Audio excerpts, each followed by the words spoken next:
दार्जिलिंग की सुबह अक्सर धुंध में लिपटी रहती है, जैसे किसी रहस्य को छुपाने की कोशिश कर रही हो। हरे भरे चाय के बागान और ठंडी हवाओं के बावजूद यहाँ के निवासियों के दिलों में पिछले कुछ महीनों से एक अजीब सा डर था।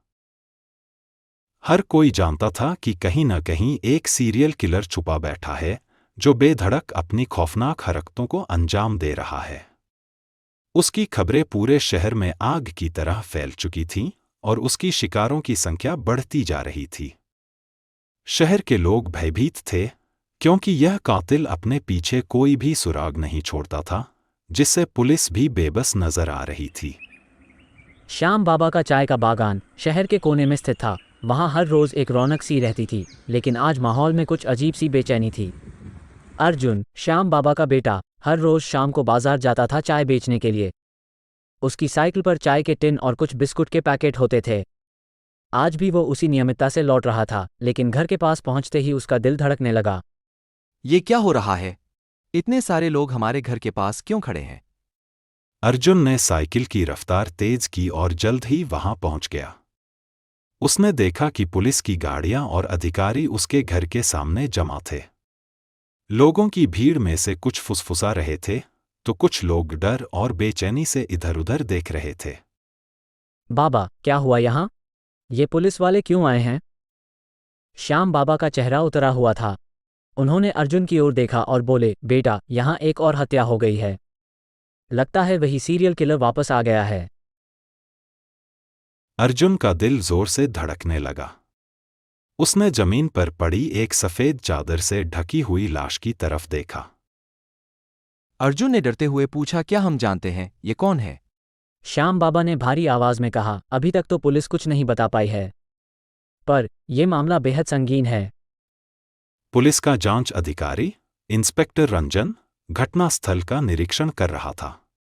इंस्पेक्टर रंजन, हमने पहले भी इस इलाके में ऐसे ही मामले देखे हैं। ये कातिल बड़ी चालाकी से अपने शिकार का चुनाव करता है। हमें इसके बारे में और जानना होगा। अर्जुन ने पास खड़े एक पड़ोसी से पूछा, क्या तुमने कुछ देखा था? पड़ोसी ने सिर हिलाते हुए कहा, नहीं, हम सब सो रहे थे। सुबह जब उठे तो देखा कि यहां ये सब हो रहा है। उस रात अर्जुन और उसके पिता दोनों अपने घर में बेचैन थे। अर्जुन ने धीरे से कहा, बाबा, क्या हमें पुलिस की मदद करनी चाहिए? शायद हम कुछ ऐसा जानते हों जो उनके लिए मददगार हो सकता है। श्याम बाबा ने एक गहरी सांस ली और बोले, हाँ बेटा, हमें जो भी पता है वो पुलिस को बताना चाहिए। ये हमारा शहर है और हमें इसे सुरक्षित रखना होगा। अर्जुन और श्याम बाबा पुलिस स्टेशन गए और इंस्पेक्टर रंजन से मिले। अर्जुन ने कहा, इंस्पेक्टर साहब, हमें लगता है कि हम आपके लिए कुछ जानकारी ला सकते हैं। हमें इस कातिल को पकड़ने में मदद करनी चाहिए। इंस्पेक्टर रंजन ने उनके उत्साह को देखते हुए कहा, तुम्हारी मदद की जरूरत है, लेकिन ध्यान रखना कि यह काम बहुत खतरनाक हो सकता है। अगर तुम कुछ संदिग्ध देखते हो तो हमें तुरंत बताना। अर्जुन ने और श्याम बाबा ने बागान में काम करने वाले मजदूरों से बातचीत शुरू की, यह जानने के लिए कि शायद किसी ने कुछ अजीब देखा हो। अर्जुन ने मजदूरों से पूछा, क्या किसी ने पिछले कुछ दिनों में कोई अजीब हरकत देखी है? कोई अनजान चेहरा या कुछ असामान्य? एक बूढ़े मजदूर ने कहा, बाबूजी, एक अजनबी आदमी कुछ दिनों से यहाँ घूम रहा था। वो अक्सर शाम के वक्त अकेले यहाँ आता था। अर्जुन और श्याम बाबा ने उस जानकारी को इंस्पेक्टर रंजन को दिया और इसी सुराग से उनकी जांच ने एक नया मोड़ लिया।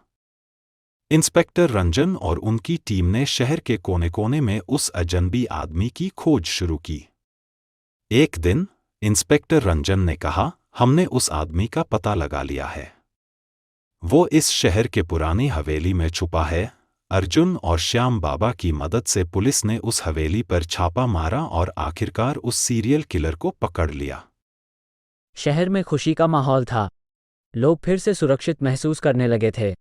अर्जुन और श्याम बाबा के साहस और उनकी जानकारी की वजह से शहर को उस खतरनाक कातिल से निजात मिल गई थी। अर्जुन ने मुस्कुराते हुए कहा, बाबा, हमने मिलकर एक बड़ी जीत हासिल की है। अब हमारा शहर फिर से सुरक्षित हो गया है। श्याम बाबा ने अपने बेटे को गले लगाते हुए कहा, हाँ बेटा, अब हमारी सुबह फिर से वही खुशियां और सुकून लेकर आएंगी। दार्जिलिंग की वह सुबह फिर से खुशनुमा थी, लेकिन इस बार लोगों के दिलों में डर नहीं था, बल्कि एक नई उम्मीद थी। बागान के मजदूर अब भी अपने काम में लगे थे, लेकिन उनकी आंखों में अब डर की बजाय नई चमक थी।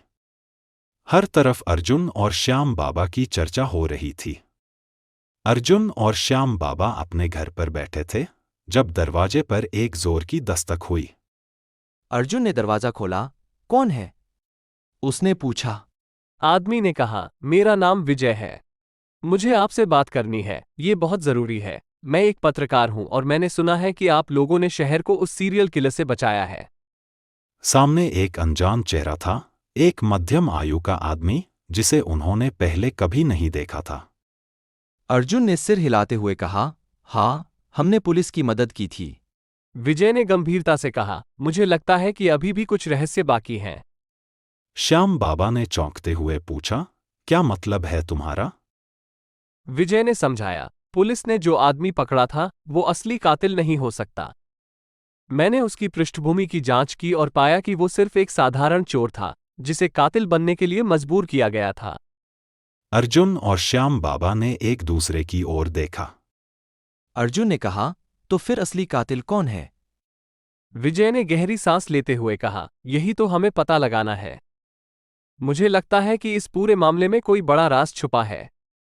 अगले दिन अर्जुन, श्याम बाबा और विजय ने उस इलाके में घूमना शुरू किया जहां हत्याएं हुई थी। विजय ने पूछा, क्या आपको कभी कुछ अजीब लगा है? कोई व्यक्ति जो अक्सर यहां आता हो लेकिन आपको उसके बारे में ज्यादा जानकारी ना हो? अर्जुन ने सोचा और फिर कहा, हाँ, एक आदमी था। वो अक्सर हमारे बागान के पास आता था, लेकिन हमने कभी उससे बात नहीं की। रात का समय विजय ने सुझाव दिया कि वे उस आदमी पर नजर रखें। श्याम बाबा ने कहा, यह बहुत खतरनाक हो सकता है, हमें पुलिस को बताना चाहिए।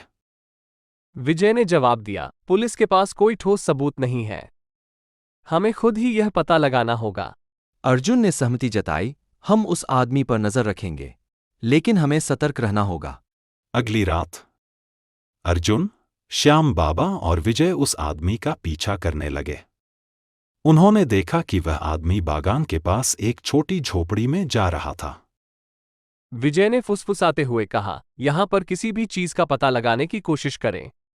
अर्जुन ने कहा, मैं दरवाजे के पास रहूंगा, तुम लोग इधर-उधर देखो। जांच के दौरान श्याम बाबा ने कुछ संदिग्ध चीजें देखीं, खून के धब्बे और पुराने कपड़े जो शायद पिछले पीड़ितों के हो सकते थे। विजय ने एक छोटी सी नोटबुक पाई जिसमें अलग अलग लोगों के नाम लिखे थे और एक लाल घेरा एक नाम के चारों ओर था, अशोक शास्त्री। अर्जुन ने कहा, ये कौन हो सकता है? विजय ने गंभीरता से कहा, मुझे नहीं पता, लेकिन हमें पुलिस को इसकी जानकारी देनी चाहिए। अगली सुबह उन्होंने पुलिस स्टेशन जाकर इंस्पेक्टर रंजन को सारी बातें बताईं। इंस्पेक्टर रंजन ने कहा, ये सबूत बहुत महत्वपूर्ण हो सकते हैं। हम अशोक शास्त्री की तलाश करेंगे। अर्जुन ने पूछा, क्या हमें उसके बारे में और पता नहीं लगाना चाहिए? इंस्पेक्टर रंजन ने सहमति में सिर हिलाया, हाँ, लेकिन ध्यान रखें कि वो बहुत खतरनाक हो सकता है। पुलिस ने अशोक शास्त्री की तलाश शुरू की, लेकिन वो शहर में कहीं नहीं मिला। विजय ने कहा, शायद वो किसी और जगह छुपा हो, हमें उसके बारे में और पता करना होगा। अर्जुन ने सुझाव दिया, हम उसके दोस्तों और रिश्तेदारों से पूछ सकते हैं। वे अशोक के पुराने परिचितों से मिले और पता चला कि वह एक मानसिक बीमारी से ग्रस्त था और उसका इलाज हो रहा था। एक व्यक्ति ने कहा, वो अक्सर अजीब बातें करता था, कभी कभी खुद को भगवान का दूत कहता था। अर्जुन ने चिंतित होकर कहा, यह मामला और भी उलझता जा रहा है। सत्य का उद्घाटन। आखिरकार उन्हें पता चला कि अशोक एक पुराने मंदिर के पास छुपा था। इंस्पेक्टर रंजन और उनकी टीम ने वहां छापा मारा और अशोक को पकड़ लिया। अशोक ने चिल्लाते हुए कहा, मैंने कुछ नहीं किया, मुझे बेकसूर फंसाया जा रहा है। विजय ने पूछा, तो फिर असली कातिल कौन है? अशोक ने धीमी आवाज में कहा, तुम्हें उसी से पूछना चाहिए जिसने मुझे यहाँ भेजा। जांच के दौरान उन्होंने पाया कि अशोक को उस आदमी ने यहां भेजा था जो अर्जुन और श्याम बाबा के बागान के पास घूमता था। इंस्पेक्टर रंजन ने कहा, हमें उस आदमी से फिर से पूछताछ करनी होगी। अर्जुन ने कहा, शायद वो असली कातिल है। पुलिस ने उस आदमी को गिरफ्तार किया और आखिरकार उसने कबूल किया कि वह ही असली कातिल था। उसने बताया कि वो अशोक की मानसिक स्थिति का फायदा उठाकर उसे अपने खेल में फंसा रहा था। विजय ने कहा, अब सब कुछ साफ हो गया है। अर्जुन ने राहत की सांस ली, अब हमारा शहर फिर से सुरक्षित हो गया है। दार्जिलिंग की नई सुबह। शहर में फिर से एक नई उम्मीद की लहर दौड़ गई थी। अर्जुन और श्याम बाबा ने अपने बागान को देखा। अब वहां कोई डर नहीं था, बल्कि शांति और सुकून का माहौल था।